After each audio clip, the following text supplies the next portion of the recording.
Hello, Viking.TV. My name is Lawton, and I'm the head of expedition operations for Viking.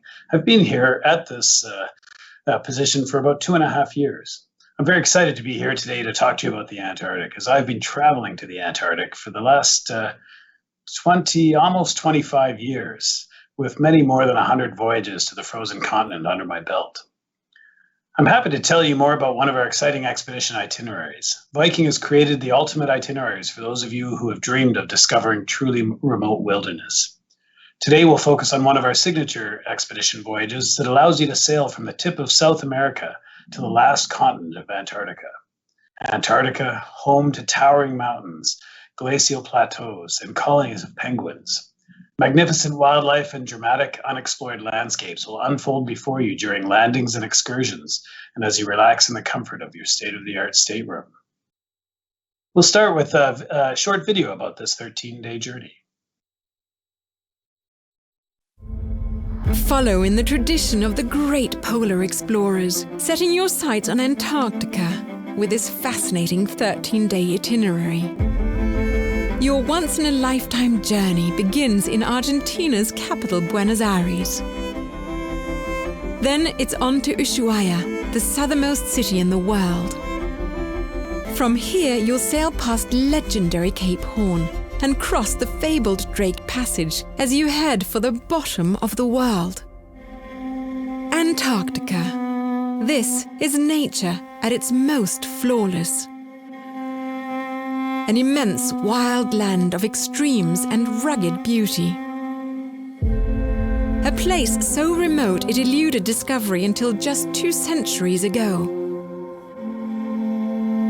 Norwegian Roald Amundsen, the first man to the South Pole, described this place as a wonderful fairy tale in blue and white. In this extraordinary setting, you'll enjoy a week of enlightening, educational and deeply enriching experiences. Each one designed to help you better understand the intricate details of this fabled continent. A majestic ecosystem only a tiny fraction of the world's population will ever have the privilege to see. Your purpose-built Viking vessel is an ideal base from which to explore and learn. A floating classroom sharing the science behind the otherworldly environment you're exploring. The ships of Vikings sail with a range of vessels designed to explore from the sea, making it easy to investigate these stunning landscapes.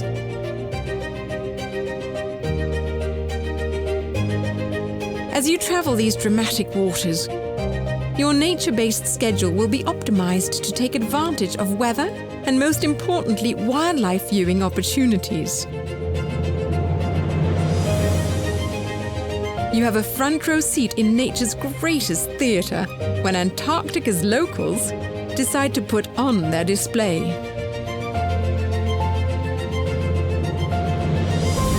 And of course, in the spirit of discovery, you'll spend significant time on the continent's unspoiled shores, examining the extreme geology with expedition leaders. An exploration of Antarctica with Viking is an illuminating, rewarding journey. A profound, thought-provoking immersion into this remarkable place. An unforgettable adventure where you are sure to be humbled by nature. Your expedition concludes in Ushuaia, Argentina, the world's southernmost city, where you'll board your flight for a return to Buenos Aires.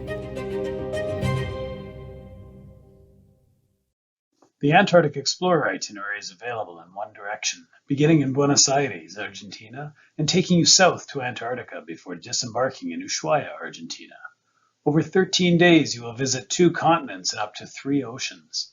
This itinerary includes a combination of both offshore and inshore sailing, allowing for viewing of vast ocean vistas, incredible wildlife, and some of the world's most beautiful scenery, and time on board to relax in the spa or learn more about the history of exploration in the region. And if you'd like to arrive early, get oriented, and experience more of South America prior to your sailing, we have 4 pre-extensions, including packages in Brazil and Argentina, or in Chile and Argentina. Choose from 3 nights, Buenos Aires and the Paraná Delta. This 3-night stay in Buenos Aires and Tigre will immerse you in the vibrant culture of Argentina, blending this with the waterways and wetlands of the Paraná Delta. Or 4 nights with Iguazu Falls. One of the wonders of the world, Iguazu Falls is a sight to behold. With an expert guide, you will be immersed in the natural and cultural history of this dramatic cataract located within the Atlantic rainforest. This tour ends with a stay in Buenos Aires, home of the tango. Or enjoy a 4-night Easter Island and Santiago tour and immerse yourself in the local traditions and folklore of the Rapa Nui people of Easter Island. Journey to the Atacama Desert on a 5-night tour and experience one of the driest places on Earth. Let's look at the itinerary map for more on this journey. Your voyage begins with 2 days in Argentina. The crossing of the Drake Passage is followed by 7 days to explore Antarctica, before a return crossing of the Drake takes you back to Ushuaia, Argentina, where your voyage concludes. Currently, this itinerary is offered in the Northern Hemisphere's winter months, November to February, which is actually the Antarctic summer. During part of the season, there will be 24 hours of daylight. Temperatures are warmest in January, which is also the high season. February is the best time of year for whale watching, which might include orcas, humpbacks, and minke whales. Antarctica is a continent of extremes, from the wildlife to the scenery, and of course to the weather. We recommend that you dress in layers, and given the nature of our expedition voyages, you will want to pack quick-drying or waterproof clothing and accessories. If you have an interest in the wildlife, the Antarctic summer offers a great opportunity to view the animals when they're in their breeding and chick-raising phase, making colonies very active sites to visit. Some of the species that we hope to see include Gentoo penguins, the world's fastest diving bird. Gentoo penguins can dive at speeds greater than 20 miles per hour during their hunt for krill, squid, and fish. Adelie penguins. Spending summers on the islands of Antarctica and the rest of the year on the continent, Adelie penguins dive as far as 600 feet underwater in search of food. Other penguins you may see include the distinctively marked chin straps and potentially the less common emperor penguins, largest of all the penguin species. Whales, plentiful fish, squid, krill, and plankton beckon minke whales, humpback, and even fin whales, while resident populations of orcas can be found hunting seals in some of the coastal waterways. Which leads us to seals. Among Antarctica's population are doe-eyed Weddell seals, fierce leopard seals, crab-eater seals, fur seals, and deep-diving elephant seals. And who can forget the migratory birds? Abundant food makes the Antarctic Peninsula a summer home for Antarctic terns, shags, skuas, and petrels. I should take a moment to say a few words about our new expedition ships. We have applied more than 2 decades of experience and expertise in river and ocean voyages to create the perfect expedition experience that will live up to our commitment to keep you exploring the world in comfort. Here is a quote from the famous Norwegian explorer, Roald Amundsen, that speaks to the intention and thought behind the design of our brand new, state-of-the-art polar-class expedition vessels, Viking Octantis and Viking Polaris. He said, "I may say that this is the greatest factor, the way in which the expedition is equipped, the way in which every difficulty is foreseen, and precautions taken for meeting or avoiding it. Victory awaits him who has everything in order." For expedition voyages, Viking is proud to introduce 2 new purpose-built ships optimally sized for expeditions, small enough to navigate remote areas, yet large enough to provide speed, superior handling, and stability in the roughest seas. Throughout the ships, there is a focus on panoramic views, allowing you the opportunity to be as close as possible to the most majestic scenery on Earth. Our vessels merge comfort and exploration in an unprecedented way. This optimized size also facilitates enhanced enrichment activities by carrying a fleet of Zodiacs, special operation boats, 2-seater kayaks, and 6-passenger submarines, and providing outstanding venues for onboard lectures and learning. We further perfect the expedition experience by providing the Science Lab. Our onboard laboratory and citizen science programs further enable discovery and immersion into your destination. And let me introduce you to my favorite place on our expedition ship, the hangar. This Viking exclusive is a unique in-ship marina that is sheltered from wind and waves and allows for preparation of our fleet of Zodiacs, special operations boats, kayaks, and submarines. The vessel has been designed with 9 shell doors located around the ship, allowing embarkation into the small boats from the most protected section of the ship. If you've traveled with Viking before, you know we have the most knowledgeable guides. On Viking expeditions, you will travel with Viking specialists, including our chief scientist. Science is an important aspect of your experiences during your excursions, incorporating experiential activities and fieldwork. On our Antarctic expedition itineraries, all activities are included in your cruise fare to ensure you maximize your discoveries. Expedition activities include everything from special operations boat sailings and Zodiac landings to tranquil kayak outings and underwater submarine dives. Hike through magnificent landscapes and access remote areas, all led by an experienced team of experts skilled in operating in rugged and polar environments. Viking has partnered with leading, globally recognized institutions to enrich your experience. Scientists from University of Cambridge's Scott Polar Research Institute will undertake fieldwork on board our expedition ships. Ornithologists of the Cornell Lab of Ornithology, a bird research facility, will regularly be on board, field testing new observation methods and providing advice to guests. The National Oceanic and Atmospheric Administration, NOAA, is an American scientific agency within the United States Department of Commerce that focuses on the conditions of the oceans, major waterways, and the atmosphere. And our Viking field research scientists. Our partner institutions provide each expedition's Viking field research scientists. These scientists will work with our chief scientist on board the vessel to undertake a wide variety of research programs. These scientists will work in our onboard laboratory, in our small boats, and onshore to conduct their research and offer guests a unique opportunity to learn about and participate in ongoing research. Every journey will also be accompanied by a team of specialists and expedition guides that complete our Viking expedition team, ranging from biologists, botanists, geologists, glaciologists, oceanographers, and ornithologists to polar experts and researchers. Now let's explore the Antarctic Explorer itinerary, day by day. Day 1, and welcome to Buenos Aires, where your voyage begins. Some of you will join us after your pre-extension stay. Others will arrive in South America today. If you've arranged air travel through Viking, we will transfer you from the airport to your hotel. Time permitting, you may wish to explore Argentina's cosmopolitan capital. After a night in your hotel in Buenos Aires, you will awake on day 2 and travel by private charter plane to the very tip of South America, the world's southernmost city called Ushuaia. Here you will board your Viking expedition ship.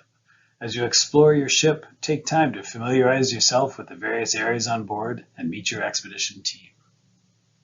Today, day 3, you will continue your southbound peregrination, sailing across the Drake Passage. This legendary route was named after its discoverer, Sir Francis Drake. As you sail the Drake Passage, you will cross the Antarctic Convergence and enter the waters of the Southern Ocean. In many respects, the Antarctic Convergence is considered the biological boundary of Antarctica, one of the many interpretations on the boundary of Antarctica. Crossing the convergence is characterized by a rapid drop in sea temperature, which often leads to changing weather conditions above the surface. Now that you're in the Southern Ocean, keep your eyes peeled for your first iceberg and watch for blows as we follow the routes of the migrating baleen whales.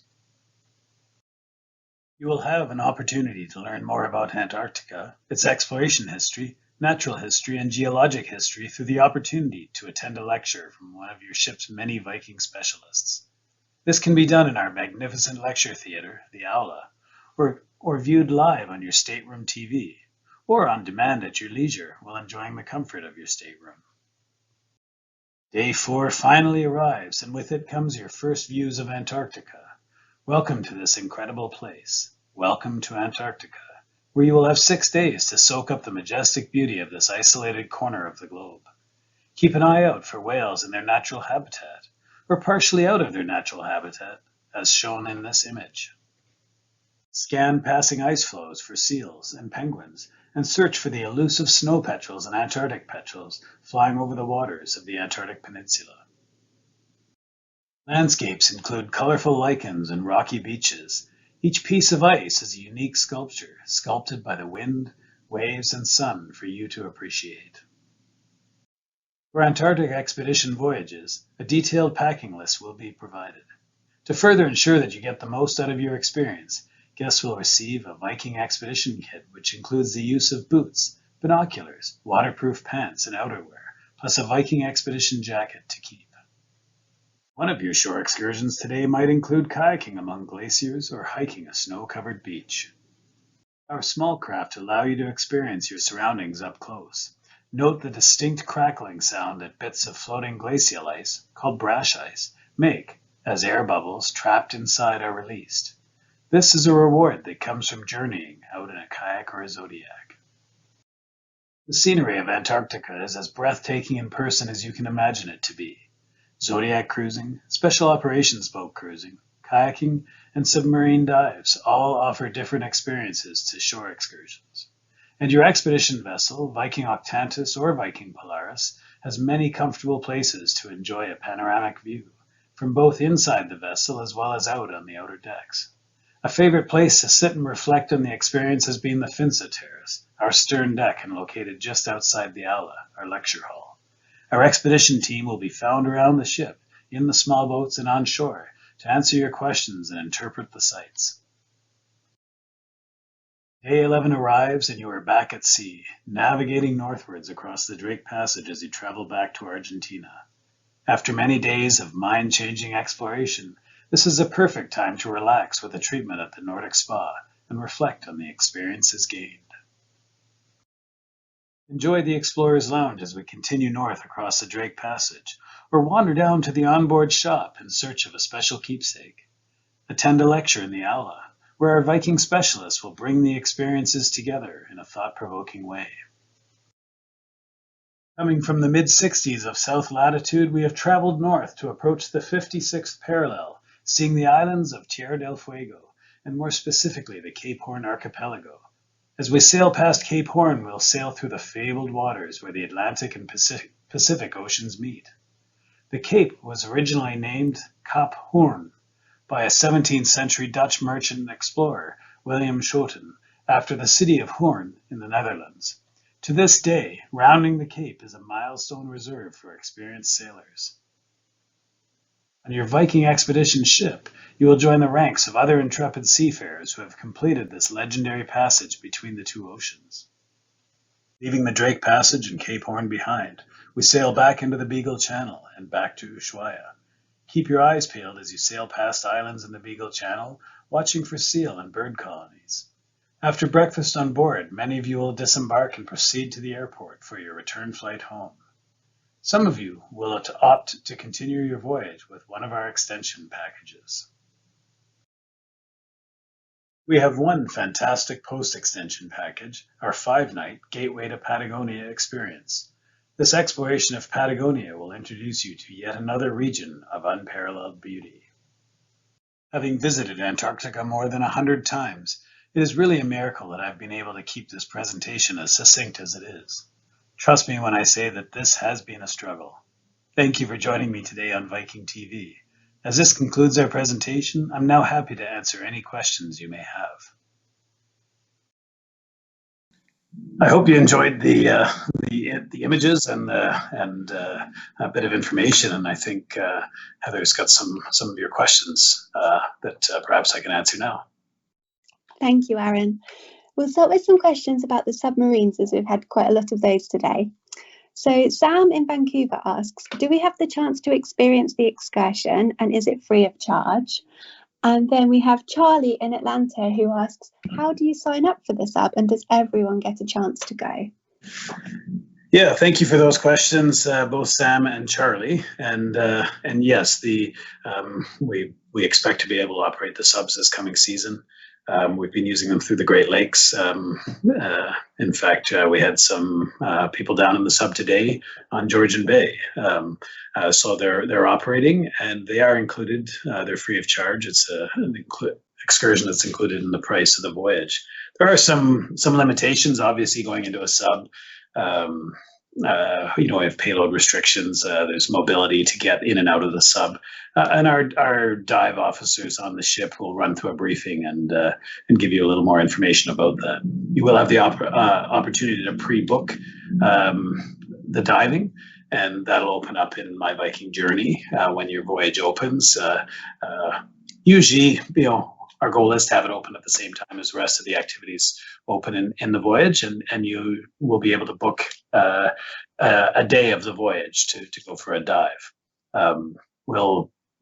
To get it sort of more tightly planned than that, once you get on the ship, you'll be told what your sort of dive window is, as our submarine pilots will need to run a payload calculation and put groups together based on sort of aggregate sizes or weights.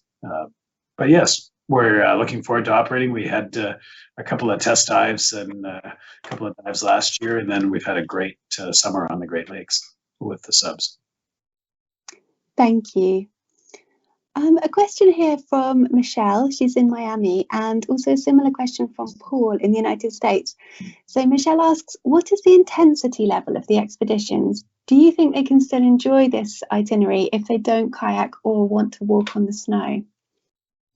Yes. What is the intensity level of the expeditions? And I think that's a great question.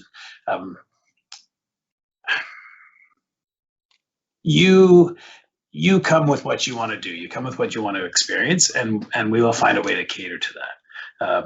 We have a large team on board the ship to look after you, to share their knowledge with you. The Antarctic experience happens on shore. It happens when you're walking in the snow, as you say. It happens in the small boats, in the Zodiacs, going for a Zodiac cruise, or in the special operations boats.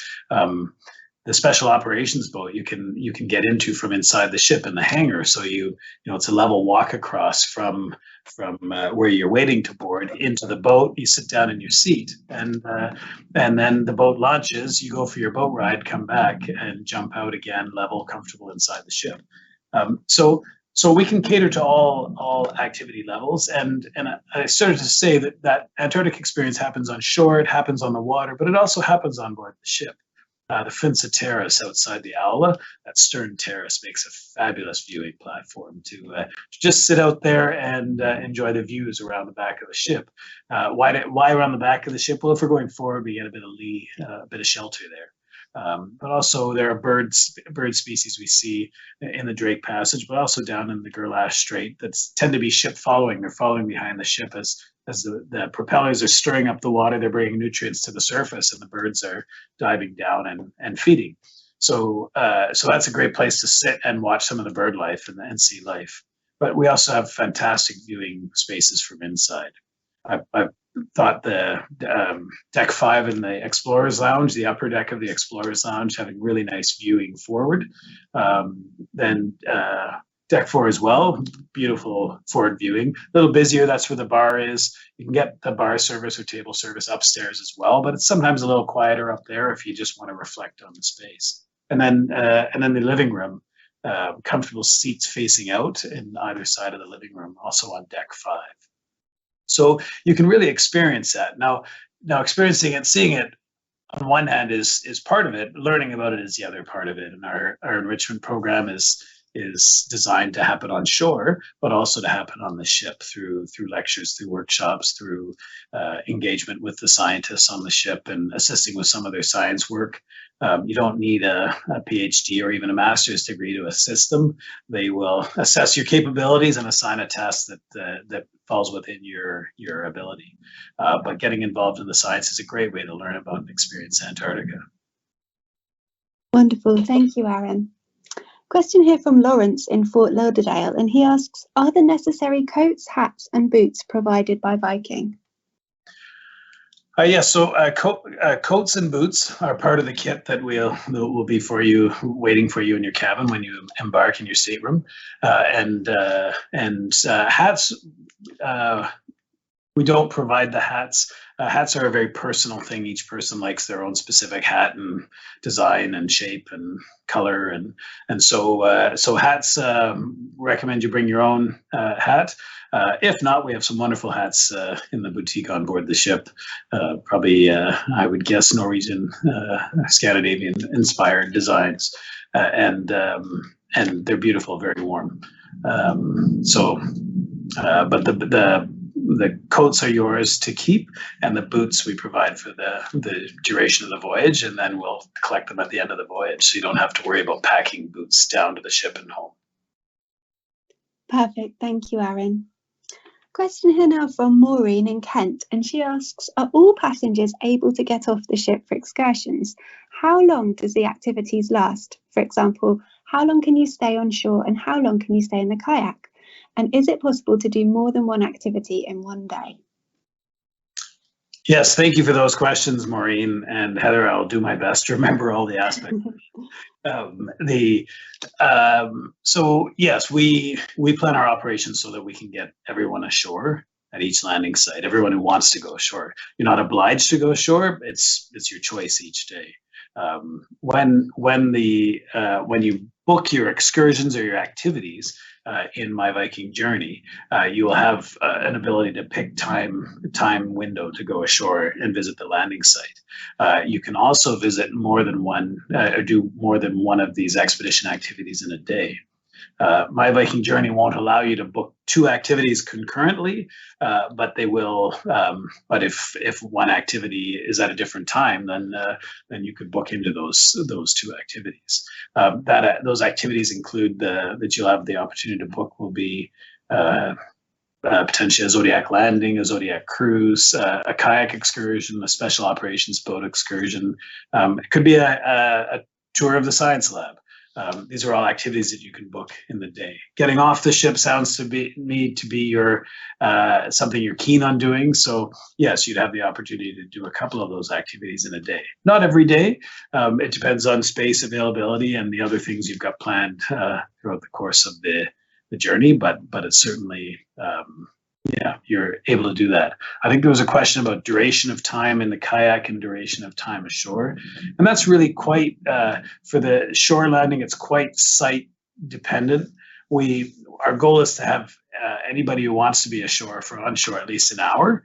And then it depends on the site and depends on people's comfort level on the site. We're at a landing site over a multi-hour period, so we have a bit of flexibility in that. With the kayaks, what we generally find, I've been guiding kayak operations in the Antarctic for 21 years, and what we tend to find is that, and that was corroborated last year on the Antarctic Peninsula with our first season with the Octantis. Was that about an hour and 15 minutes is what people find a good time to be out. That doesn't seem like a long time, but it does when by the time you get dressed up in your dry suit, get your layers on, realize you shouldn't have had that second cup of tea, you peel some layers off, you deal with that, and then you go on your excursion.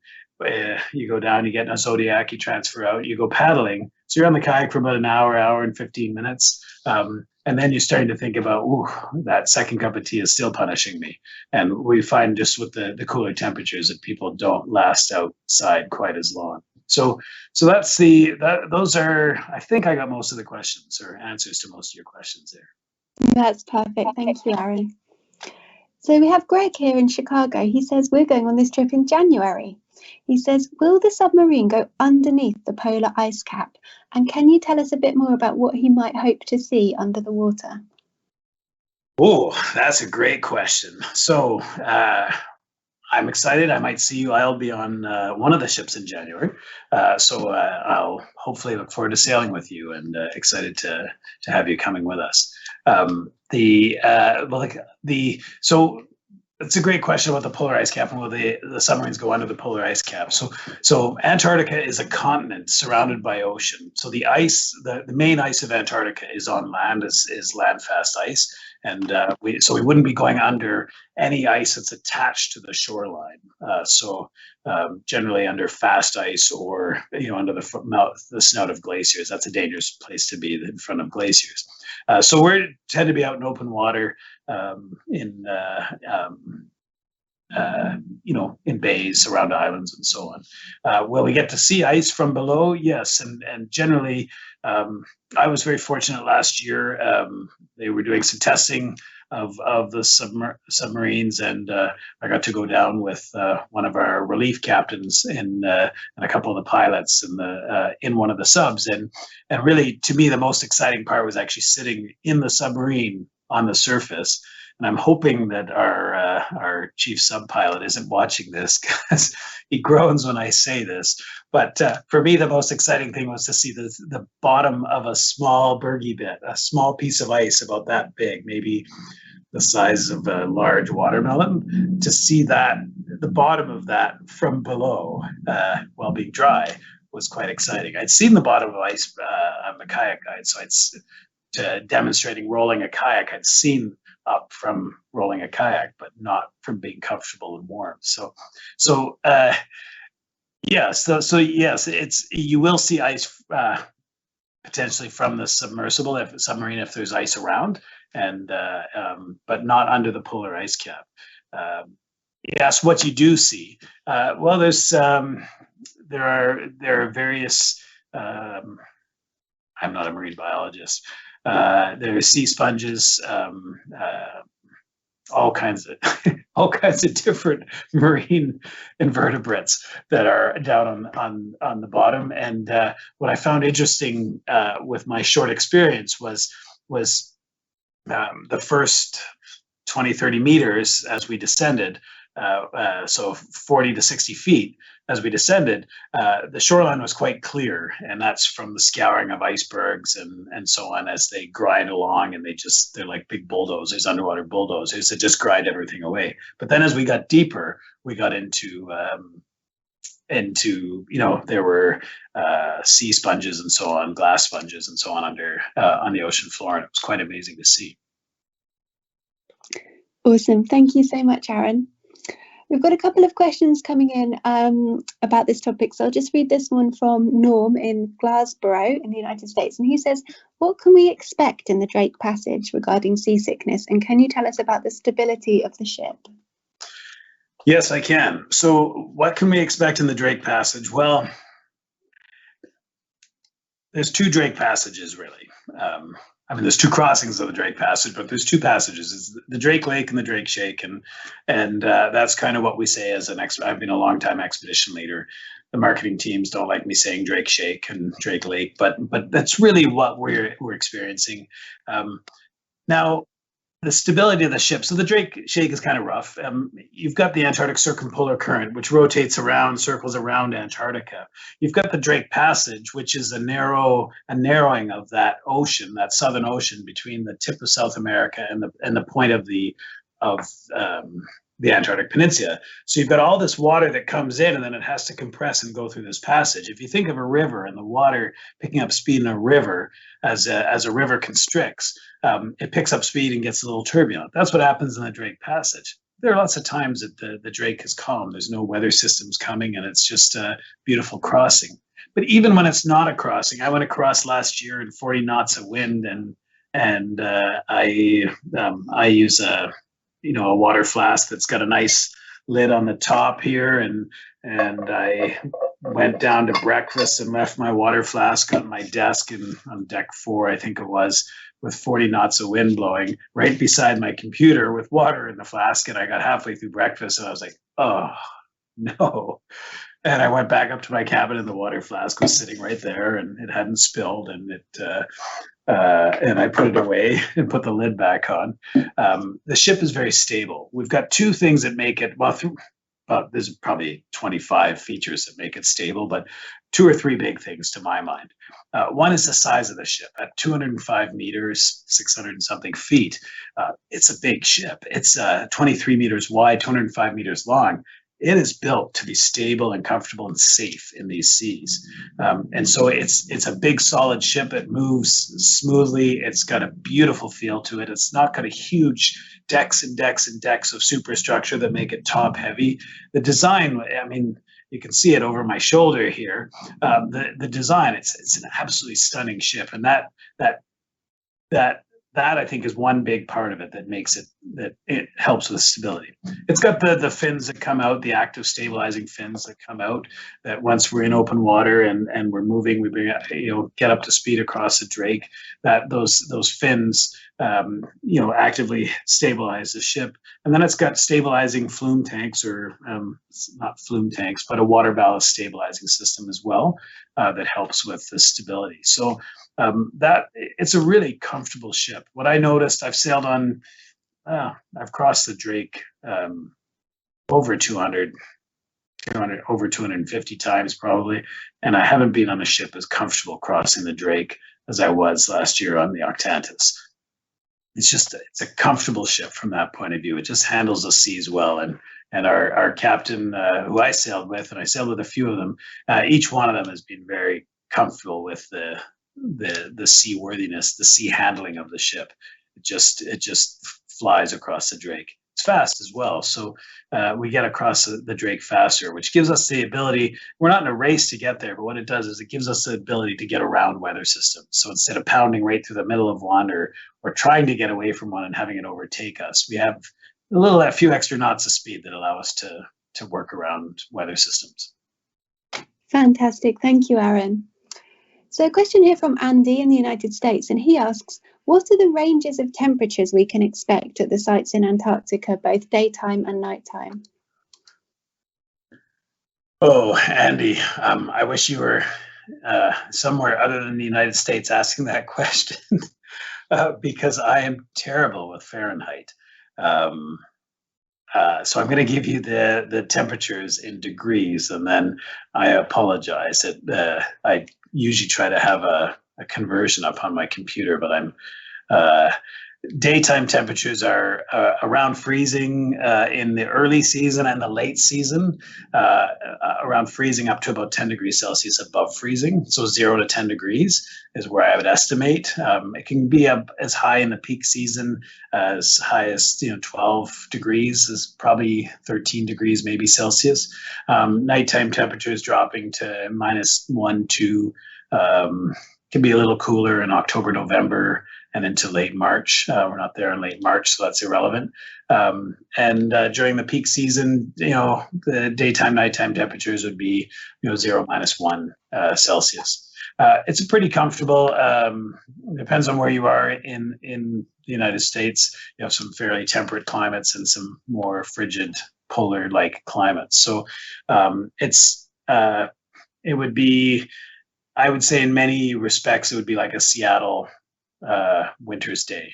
The Seattle or Vancouver, Canada winter's day is how I sort of compare it, between 0 and 10 degrees most days. Perfect. Thank you, Aaron. Questions here from Kathy and Bill in the United States. So they ask, what kind of camera is recommended, and will an iPhone camera work in Antarctica? Yes. What kind of camera is recommended? The best camera is the camera that you're going to carry with you, and the camera you know how to use, and the camera you're comfortable with. In so many ways, Antarctica is such a unique and special place. For many people, it is a once-in-a-lifetime trip. I've flipped through the Viking catalogs, brochures, and I don't know if you could do any trip twice. There's so many places to go. So if you're going to go on this trip to Antarctica, make sure you know how to use the camera that you have. Don't buy a new camera right before, unless you have time to test it somewhere else before you go on the trip. In terms of whether an iPhone camera, the newer iPhone or Samsung Android cameras or phones, funny I call them a camera. I think I use mine more as a camera than as a phone. The newer ones, sort of the latest models, have some fantastic cameras built into them. In fact, I think many of the updates, the most significant updates from the 13 to the 14 or whatever device it is in the camera technology. That's the one people are looking at. So you can get some great images from using an iPhone on the ship. If there's specific things you're looking for that require bigger lenses, if you're looking to get, shots of the nests, the penguin nests, and big close-up zoom in full feature shots where the background fades out or blurs out so that you've got you're getting a tight depth of field, then you might want a mirrorless or an SLR camera, a more complex camera. If you've got one and you're comfortable using it, then bring it. It won't go to waste. But if you're going to buy a camera just for this trip, or this is the excuse you need to buy a new camera, just give yourself some time to use it and get used to it and test it in a few different environments beforehand. A couple of things about cameras and out, the cooler temperatures, using your phone or using a camera out in a Zodiac or on shore, you want to make sure you've got a waterproof case to store it in. So you can put it back in, have a lanyard or have a case that you can attach a lanyard to, so that when you're using it from a Zodiac, you've got a string around your wrist, so that if it slips out of your cold hands, it doesn't end up in the water, just dangles from your wrist. That's a great thing to have. Having either a plastic bag, it doesn't have to be a fancy case. It can be a plastic bag, it can be a dry bag, it can be a Ziploc bag to put your camera in, or you can get some quite nice, compact, fairly affordable waterproof cases to put your cameras in. Sometimes the actual case, you take your case off your phone and put a waterproof case around the phone, or it just, it's a custom sort of waterproof envelope that the phone fits in, that you can shoot through a window in, or you can pull it out of that, take a picture, and then put it back in. The other thing is, if you're using a camera phone, then a phone camera, then bring a backup battery device so that you can, if you're out in the special ops boat and you find your battery's dying, you're doing video, the video in the colder temperatures will drain the battery faster. You can plug it in, put the backup battery device in your pocket, and have the phone plugged in while you're using it, and keep it charging, trickle charging as you're using it. I would say using the phones, the big thing is battery life, and the sort of SLR cameras and mirrorless cameras, their batteries tend to have a little bit more life in them, but having a spare battery is a great backup plan. If you're going with a more complex camera that doesn't have a huge onboard memory storage like a phone does, then making sure you have a backup card, memory card to put in the camera to replace the one in your camera, or to have a device that after each day of excursions, you can pull your photos off, clear them off that, and then reuse. Most serious photographers will have a number of the memory cards. They won't delete or erase those cards until they get home and they've backed up those photos 16 different times on 15 different devices, and then they'll delete the cards. So that's a few comments about the cameras. That's brilliant advice. Thank you, Aaron. A question here from Elizabeth in the United States, and she asks, could you provide some information about the quality of the optics and binoculars that are available on board? Yes. The binoculars we're using on board, my recollection is that they're 8x42, so 8 power magnification, and then the aperture diameter is 42. So they're not a compact pocket binocular. They're a binocular that you'd wear around your neck on the strap. They come with a floating strap, so if you drop them over the side of the Zodiac, they're waterproof. They're a good binocular. They're a binocular that many of our guides use, and they're not your hummingbird spotting in the Amazon rainforest type of multi-$1,000 binocular. But for the type of wildlife we're looking for in the Antarctic, the size of the wildlife, the penguins, the whales, the seals, these are excellent binoculars and easy to use. They've got a diopter adjustment, so if your eyes aren't completely even in terms of strength, you can adjust the diopter on the one eye and then focus them. our naturalists on board the ship will run a few binocular familiarization or orientation workshops throughout the course of the voyage. And of course, anytime you see one of our staff on the ship, if you've got a question about, hey, I'm having a few problems with these binoculars, then just pull one of the staff aside. Binoculars are something we sort of put on in the morning. Most of us try to take off when we eat so we don't drop food on the eye cups, and then we put them back on as soon as we go back outside. So we're all pretty familiar with binocular use. I think that's it. There's a pair of binoculars in each stateroom. Perfect. Thank you, Aaron. A couple of questions are coming in about if we could just clarify how many passengers are on the ship each time. And then also we've got Kevin here asking, so how do we make sure that everybody gets a chance to spend some time ashore in Antarctica, given the limits on how many people can visit? Yeah, two great questions. And so our guest capacity on board is 378 guests on the ship. The second question was, how do we ensure? When your journey will open in My Viking Journey, you will have an opportunity to book a spot to make a booking at a landing site.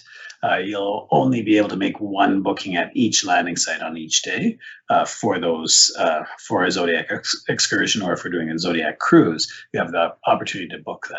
So we have enough spots that everybody gets ashore. We've given ourselves enough time at a landing site so that we can get everybody ashore, and so everybody will have a site booking. As we bring later groups ashore, earlier groups are leaving the site, and it's a constant flow of people through. And then we've just got a beach master on the beach who's either got a degree in mathematics or secretly wishes they had a degree in mathematics and does accounting to make sure we stay under 100 guests ashore at any one time. Perfect. Thank you, Aaron. We've got Farad in the United States, and he asks, can you tell us a bit more about the exact places or islands we'll visit during the 4 to 5 days in Antarctica?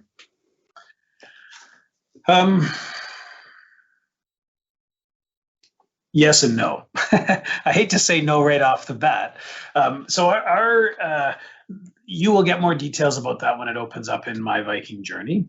What happens right now is we belong to an association of the International Association of Antarctica Tour Operators. As a member of that association, we follow some guidelines that are equal across all the companies in the industry. We all have to follow these, and one of those is some marketing guidelines. And one of the marketing things we pledge to is not to promise individual sites that we're going to visit on the course of a voyage. So when I started in 1998 on ships, and through till about 6 or 7 years ago, guests came onto the ship with a list of landing sites that they'd seen in the marketing material that we had to go to on that trip. And we have to book the landing sites. So there's other ships down there, of course, at the same time. So we have to book the landing sites. There's only one ship allowed at a landing site, and that's to preserve the wilderness values of the area and to protect the wildlife, protect the site, so there's not a lot of congestion. So we book these sites. So if you have people coming with material that says we're going to go here, here, and here, but you can't get those sites, you've got unhappy people and unhappy expedition leaders as well. So over a few years, there was a subtle shift in that we sort of sanitized our material to not specify landing sites. What I can tell you is we have some fabulous sites. Our ship scheduler has just opened. We've booked a bunch of sites that most of the companies in the industry have booked their sites for the Antarctic season, this coming season.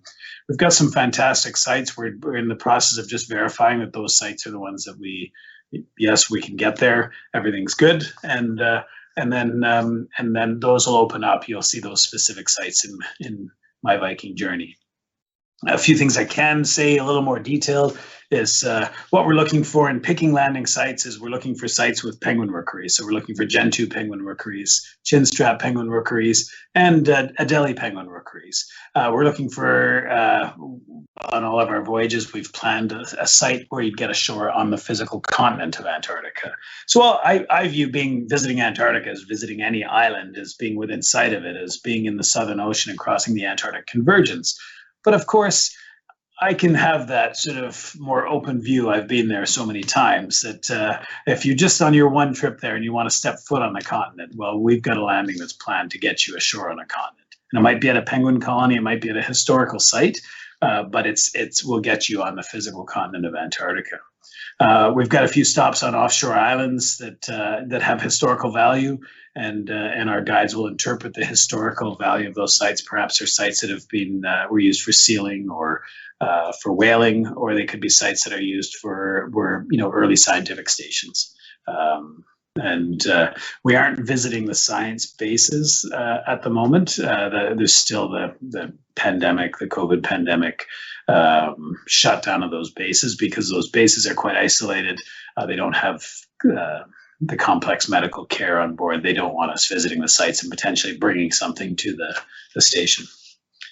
I hope I answered your question. I'm sorry I can't give you the specific site names, but we've got a whole bunch of exciting itineraries. I'm very excited. I've been working on them this week with the team, the operations team, and I'm really, really jazzed to get on the ship. Awesome. Thank you, Aaron. You just mentioned penguins, so we've got a couple of questions here. Walter in the United States would like to know, is there a better month in particular to maximise penguin sightings? And then we've got Lisa, she's asking about whales. Is there a particularly good time to see the most whale sightings? Yeah, so I'll answer the penguin one first, and yeah, well, yes and no.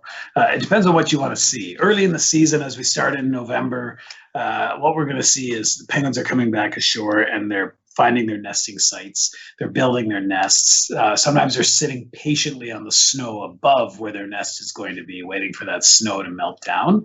And so they've got their partner and they're sitting on the snow. One's feeding, and then they'll come back and they'll do their little ritual, pair bonding ritual, and then squawk at each other a bit. Maybe the one coming back will bring a pebble and put it there and say, "Hey, when we get our nest, this is for the new wall I'm building around the nest." So that's early season. As December, as we progress through November into December, the snow is melting off the sites and the penguins are on the ground. They won't lay eggs on the snow. They need the bedrock, the rock. So they're down on the ground and they will lay their eggs and they're sitting on their nest. And then that's a fun time. You see the penguins coming back from the water and full bellies. They're pristine, clean. They've usually got a penguin, and then they come back and they run the gauntlet through the colony, getting pecked at as they get past the other nest to their nest, and then they drop the pebble and do their pair bonding thing, and I think it's wonderful to see that time of year. One sitting on an egg, and then eventually on young chicks as we go through December into January. The chicks are hatching and the chicks are growing. They're still on the nest, and one parent is on the nest, feeding and protecting the chicks, keeping them warm, protecting them from aerial predation from skuas and giant petrels. And as we go through January, and depending on where we are on the peninsula, we travel different parts. The northern peninsula would be a little earlier. The southern, as we go down south, the penguin colonies are a little delayed as the ices and the snow has just come out. But as we go through January, we see the chicks getting bigger and starting to leave the nests, and they'll be chasing their parents around the landing site, and then all of a sudden they'll be quite rowdy and they'll be really aggressively chasing their parents, and that's when they're eating so much that both parents are actually out feeding, coming back, and then it's a full-on assault of the parent from the chick as the chick is like, feed me, I need some food, and it's just chasing the parent, and you see these hilarious parodies of penguins running and tripping over rocks and falling down little slopes and running over other penguins as the chick is chasing the parent. And the parent's like, for God's sakes, leave me alone. I just need to take a breather. It was cold out there in the water. I almost got eaten by a leopard seal. I just need a few minutes to relax. So the chick does not want anything to do with it. They just want the food. So that goes into the season. The chicks are crushing at this point while the parents are out. And that's, they're gathering in groups, small groups of other penguins, of chicks that and they're molting at the same time. So their downy feathers are coming off, and they're growing in their first swimming feathers. And so you've got these molting, rowdy penguins that are desperate. They just need food. Their stomachs are growling. They're chasing the adults, their parents, and then they start to get these little tufts, and they'll have mohawks and tufts going out of, and they start to look a little ratty, and they're getting kind of dirty at this point. They haven't been in the water yet to wash off, and then we get into that's into January into February, and then eventually the chicks are at the point where they've fully molted their down, and they're getting ready. They're playing down at the water's edge, and the adults are ready to let them go, to fledge them and let them go. And the adults have a time clock that they have to get to. They need to get to another site away from those chicks. They need to get some food on them, some stores on them, and get to this other site. And then they do a molt where they replace all their feathers. They do a catastrophic molt. So they replace all their feathers. So they have quite a tight energy balance where they stand there for one point. And that's into late February into March. We see that. And so they're just standing there. And we give them a bigger distance at this point because we don't want to stress them at that point. So that's sort of the life of a season in a penguin rookery. So what's the best time to see a penguin? It depends what part of that life of the penguin you want to see. I don't have a preference. I've gone back and forth. I've switched times over the seasons of what my favorite time is. My favorite time to see a penguin is when I'm seeing the penguin, I think. So that's the penguins. In terms of whales, what we're seeing over the course of the season is, as the season progresses, we see more and more humpback whales down there. Humpbacks are really the whales that we're going to see the most of during the course of a voyage. Other whales that we have a good potential to see in the Drake Passage coming down as we approach the South Shetland Islands, we have a good chance of seeing fin whales. As we get in closer, minke whales and humpback whales down in the Gerlache Strait and into the inner waterways. There's a resident population of orca. We don't see them every voyage, but get out there and look. And what we say is the more people out there looking, the more chance we'll have of seeing whales. But the ones we really we don't set our watch by, but we have a pretty good chance of seeing most days are the humpback whales. And that's really from late December on. We've got high concentrations of whales on the peninsula. We will see whales early in the season. We just will work a little harder to find them earlier in the season. And it's more minkies early in the season, and then the humpbacks as they're coming down. The humpbacks are coming in. This is their feeding ground. So they're coming down from their calving grounds with their calves. And in November, they're starting to build up their energy stores so they can make the migration back up to their calving grounds the next fall. Austral fall, Southern Hemisphere fall. So, March, April as they leave the Antarctic. So over the course of an Antarctic season, the whales will put quite a dramatic mass on them of food stores, of energy stores through the season. As they start, they're quite hungry. They're quite anxious. They're, sorry, can't stop. Gotta eat, gotta feed. As the season progresses, this is my anthropomorphic interpretation of their behavior. As the season progresses, the whales are slowing down and they're like, "Oh yeah, who are you? What are you doing here? Yeah, I'll hang out and let you look at me, take some pictures of me. I've got time. I've put on a couple hundred tons, whatever it is. I don't know what they put on over the course of a season. I've got time for a photograph," and they just become more relaxed throughout the course of the season. Now that's a very unscientific viewpoint of their behavior, but it's what me as an expedition leader, as 20-something years watching whales in the Antarctic, that's my interpretation of their behavior through the course of the season. Amazing. Thank you so much, Aaron. Next question here is from Scott in Easton in the United States. And he says, can you tell us more about what kind of Antarctic experts will be joining guests on this voyage? Yes, that was Scott. Thank you for that question. And yes, the experts, we have slightly different expertises on each voyage, specialties on each voyage. But generally what we're looking for is to have a geologist on the ship, a geologist or glaciologist, an Earth scientist on the ship. There's such a story of the geology of Antarctica, the glaciology, the formation of the glaciers, the mountains, the erosion, the icebergs. It's all comes from what's happening on the land, the glaciology and geomorphology, geology. So there's usually that specialty covered. Marine biology is near and dear to us, and on any voyage, we tend to have a marine biologist on board. A penguin biologist or a bird ornithologist is a specialty we generally have on our voyages, and often a historian on board as well. There's so many different stories, overlapping stories, that the marine biologist talks about the seals, the historian talks about the sealing industry, and what brought the discovery of the Antarctic, and the geologist jumps in and talks about the cliffs, and the ornithologist talks about the birds that nest on those cliffs, and so we tie the story together quite closely. Those are our specialists that are part. The other part of that enrichment is our science program, and so we have oceanographers or marine biologists as our chief scientists on the ship. So each voyage has that chief scientist. And then we have a field research assistant, a partner scientist. And the partner scientist or field research scientist might be an ornithologist, it could be a marine biologist, it could be a physical oceanographer, it could be Antarctic geologist. And so that expertise is a supplement to the specialists we carry on every voyage. Thank you, Aaron. We've got quite a few more questions here about equipment, so I'll just ask a few quick ones if that's okay.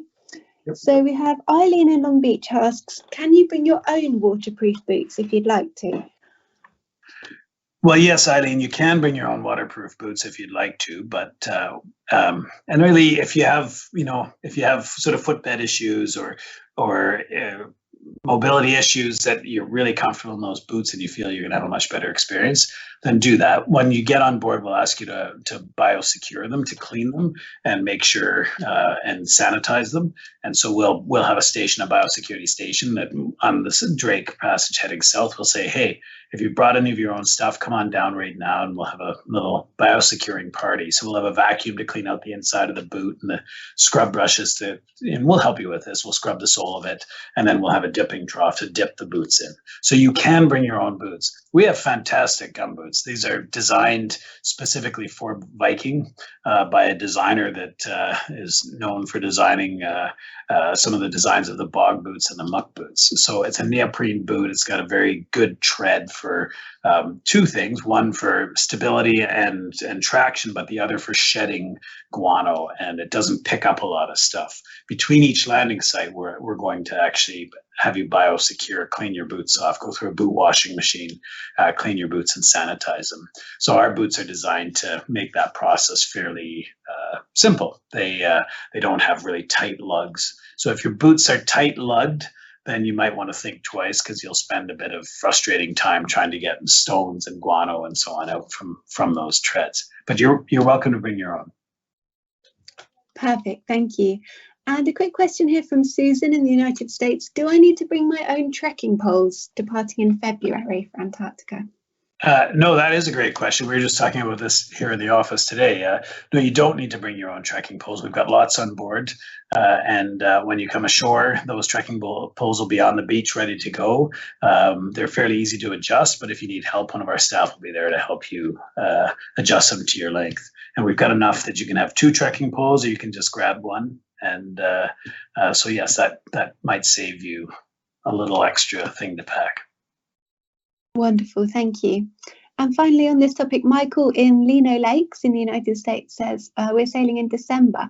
Will we receive a suggested packing list, or could you give us a few tips now on what not to miss bringing? Yes, you will receive a suggested packing list, and it's quite comprehensive. A few things that I think are critical is and you don't have to rush out. You can wait for the packing list to do this, but just think about the layering principle. You want layers where you can build upon. So starting with a thermal or a base layer. I like a merino wool base layer. It's sometimes a little pricier than the polypropylene base layer or synthetic base layer. But what I find about the merino is it doesn't take on the odor quite as quickly. So you're fresher. relatively fresh when you take it off. Very fresh compared to some of the polypro base layers. I would start with that base layer, and then I would add an insulating layer on top of that. A nice thing for the legs, in December, it's starting to warm up, but even so, having a fleecy lining for under your wind pants, your rain pants, is nice. So a thermal layer and then a fleecy lining, an insulating layer, before you put your wind pants on. That makes a big difference to the comfort. Having a nice warm pair of socks, having a couple of warm pairs of socks is always good. Most places when I pack to go on trips, and whether it's business trips or other to the ship, I always, pack my socks and then I take a couple of pairs out because I always have too many. And that comes from years of working on the ships, where I would pack my socks and then I had 2 more pairs in of warm socks. Splurge on the nice, comfortable socks that are comfortable to be in for longer periods of time in your boots, walking around, just because this is your chance in the Antarctic. So make sure your feet are comfortable and happy. And then gloves. Thinking about gloves, waterproof, but waterproof or windproof is great, and being able to maintain some dexterity so that you can open your life jacket, or you can open your zipper, or get things out of your pocket. You can use your phone without getting your gloves off. But there is quite a comprehensive packing list that'll come to you shortly. Amazing. Thank you, Aaron. Question here from Rosemary in Albany in the United States. What are the chances of seeing the Southern Lights? Great question, Rosemary. And I can actually make this a very quick answer. You've probably noticed by now that my answers are long. Pretty slim. The most of the season we're in the Antarctic. The first 2/3 of the season that we're in the Antarctic, it'll be light. It won't be sunlight 24 hours a day, but it won't be dark at night. It'll be dusky or nautical twilight, but doesn't get really dark. And you need that darkness to see the Southern Lights. The other point is we're getting down to 62, 65 degrees south latitude, but that's sort of the northern extreme of where we'd see the Southern Lights. So if you're down in the latter end of the season into March, there's a chance, but in the peak season in December, January, very unlikely. Perfect, thank you. We've got Deb in New York, and she asks, do you need to be already proficient before you can use one of the kayaks? I know that's a great question about the kayaks. Thank you, Deb, for that. No, you do not need to be proficient. We do ask that you have some prior small boat experience, either canoe or kayak experience, paddleboard experience, so you understand how a small boat moves and the stability and so on. Antarctica is a cool place to learn about stability and primary and secondary stability. So have a little bit of experience, but you don't need to be proficient. Our kayaks are designed to be stable and to take the sort of maximum range of paddlers out. Paddling. So they're wider, they sit on top, they've got comfortable seats, and then they've got a novel propulsion mechanism, a foot pedal propulsion. But some people don't like that, or some days, sort of windy, choppy days, people are more comfortable with a paddle. So we also have paddles. We can take those foot pedals out and just paddle the kayak as a traditional sit on top paddled kayak. So they're flexible, they've got a rudder to steer, and they're double kayaks, so you always have someone else to blame if you're not going in the right direction. Lovely, thank you, Aaron. Patty in San Francisco would like to know, what's the passenger capacity on the Zodiacs and special operations boats? And Kevin asks, is going out in a Zodiac considered an excursion? Yes, to both. I can easily answer that. The passenger capacity of the Zodiacs, I think it's 13 or 14 by regulation, but we tend to, for Zodiac transfers, 8 to 10 ashore, and for Zodiac cruising, we try to Zodiac cruise with 8 in the Zodiac. It's just more comfortable that way, a little more space. If you do have a big camera, you don't knock someone overboard when you turn to take a picture of someone. So that's the capacity of the Zodiac. The special operations boat is a much larger boat, 13 meters. It's at about 45 feet long, and it's 40 feet, I think. And it is, and there's 12 very comfortable seats that are that have armrests on them and that are sort of shock absorbing. So if the boat's bouncing a little bit, the seat absorbs a lot of that bounce. And that's 12 passengers in that boat. That boat would have one of our officers driving that boat, and then we'll have a general naturalist or one of our specialists interpreting in that boat as well. So sharing, talking about what you're seeing, interpreting with you. So that's those two. Now, is a Zodiac class as an excursion? Yeah, anytime we leave the ship and do something is an activity or an excursion, and so we'll have activities and excursions available for pre-booking in My Viking Journey. But there will also be days where we have opportunistic excursions where we realize we've got time, we're in a place. There's everything's, the stars are all aligned, and we can put the Zodiacs down and go for a cruise. And then we'll put a call out for anybody through the various communication methods we have on the ship. For anybody who wants to go for another activity, sign up and we'll get you out in a Zodiac. It doesn't happen every day, of course, but that happens from time to time. So that could be a Zodiac cruise that we're advertising, or additional special operations boat cruises. Thank you. We've got a couple of very brave souls here, Anne and also Elizabeth. They're both asking, is there an opportunity to make a polar dip or a polar plunge? So this is a great question. Brave is right. You don't want to do it. Trust me, it is cold, that water. Now, really, it's... is there an opportunity to do it? It's not something we do all the time.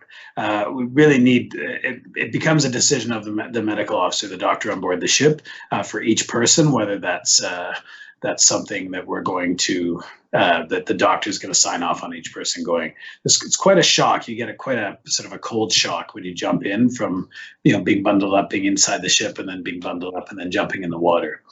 So the doctor signs off on people doing that. So I'm not 100% certain whether we'll be the doctor will be signing off on that. Last year we had some of the COVID and pandemic sort of procedures and practices that made it hard for the doctor to do a good quick exam of someone in that interview before going. So it was sporadic. But yeah, if it's possible, it'll be announced, and the way we do things, it'll be an event, and you might even get a certificate. Amazing. Thank you, Aaron. A couple of questions just coming in about the booking process to allocate an excursion. So some people are asking, is it the same as on the ocean ships whereby preference is given by cabin grade, or does it work differently for expeditions? Thank you for that question. I am not 100% on the answer. I believe it's a similar system to ocean. That its preference is given, and that it's a staggered opening at that point. Perfect. Thank you, Aaron.